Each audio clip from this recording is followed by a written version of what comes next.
যিনি আবোল তাবোল কথা বলতে অভ্যস্ত আবোল তাবোল কথাই বললেন, যে কথা না আছে কোনো রাজনৈতিক মূল্য, না আছে কোনো প্রশাসনিক ভিত্তি।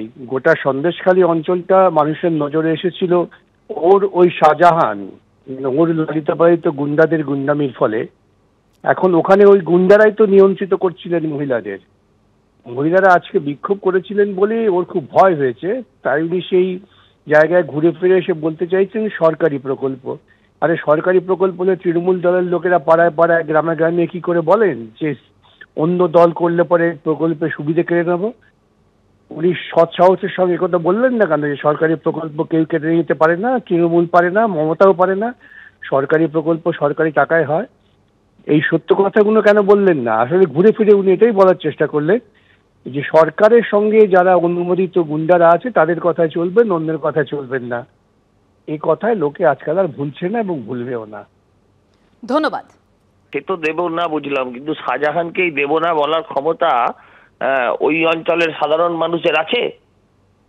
এই আপনার মমতা ব্যানার্জির প্রকল্পের টাকা ছেড়ে দিন, সে তো শয়ে শয়ে মানুষের জমি কেড়ে দখল করে নিয়েছে, সে মানুষের ঘর দখল করেছে, চাষের জমিতে নোনা জল ঢুকিয়ে দিয়ে সেই সব জমি দিয়ে তাকে জলাশয় বানিয়ে মাছের চাষ করেছে।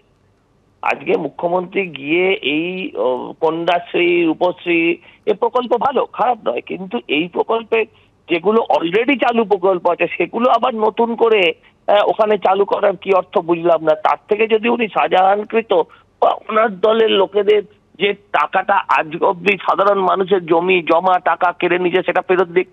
মুখ্যমন্ত্রী চাইলেও পারবেন মা বোনেদের সম্মানটাকে ফিরিয়ে দিতে? যে টাকা দেবেন না বলছে, রাতে পিঠে বানাতে ডাকলে ওরা যাবেন না সেই ব্যাপারে মুখ্যমন্ত্রী যদি কিছু বলতেন যে রাতে আপনার পিঠে বানাতে ডাকলে আপনারা যাবেন না, তাহলে আমরা বেশি খুশি হতাম।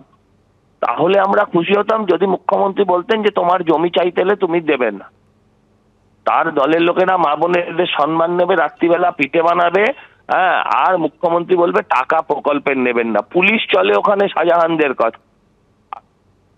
ধন্যবাদ সজলদা। কোনো দুষ্টু লোকের খপ্পরে পড়বেন না। আর মনে রাখবেন, কোনো মেয়েরা কেউ ডাকলেও আর চলে গেল সেটাও যাবেন না। আপনাদের অধিকার, আপনাদের নিজস্ব অধিকার। সরকারি যখন প্রজেক্টের পরিকল্পনার জন্য চেষ্টা করবেন, সরকার দুয়ারে সরকার করবে, আপনার দরজায় আসবে, আপনি তাকে বলবেন, সে আপনার কাজটা দেখবে। আর যদি কেউ আপনাকে ভুল বোঝায়, মিথ্যে কথা বলে, আমি জানি এখানে অনেক টাকার অঙ্কের খেলা হয়েছে, পরে দেখলেন তো সবটাই ভাওতা। মিথ্যা বেশি দিন চলে না, মিথ্যেটা কিন্তু একদিন প্রকাশ পায়। আমি চাই যা হয়েছে হয়েছে, আমার মনে নেই, আমি ভুলে গেছি। আমি মনে রাখতে চাই সন্দেশখালীর মেয়েরা, ছেলেরা, তারা 1 নম্বর স্থানে আসুক, তারা ভারতবর্ষে 1 নম্বর হোক, তারা সারা বিশ্ব জয় করুক, সারা বিশ্বে 1 নম্বর হোক, তারা এগিয়ে যাক।